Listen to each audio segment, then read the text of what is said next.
నేను తీసుకున్న విధానం పేదవాళ్ళు కూడా ఆస్తి.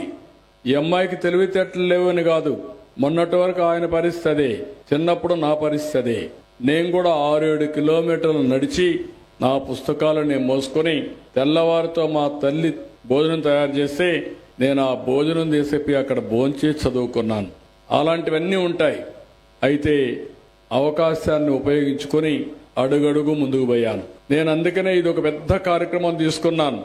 ఆగస్టు 15 కంతా 15 లక్షల బంగారు కుటుంబాలని, కనీసం 1 లక్ష మంది మార్గదర్శనలు తయారు చేసి పెద్ద ఎత్తున టాటా, బిర్లా, అదానీ, మన రాష్ట్రంలో ఉండే జిందాల్ అందరిని పిలుస్తున్నా. మీ శక్తి ఎంత ఉందో వాళ్ళు కొన్ని వందల వేల కోట్ల రూపాయలు ఖర్చు పెడుతున్నారు. మొన్న నేను అడిగాను, మెగా ఉంటే అడిగాను, 200 కోట్లు 150 కోట్లు ఖర్చు పెడుతున్నారు. ఈ ప్రోగ్రాంలో ఒక 50-100 కోట్ల రూపాయలు ఖర్చు పెట్టి ఒక 20,000 10,000 కుటుంబాలను పైకి తీసుకొచ్చే బాధ్యత తీసుకోమన్నా వాళ్ళు కూడా తీసుకుంటున్నారు.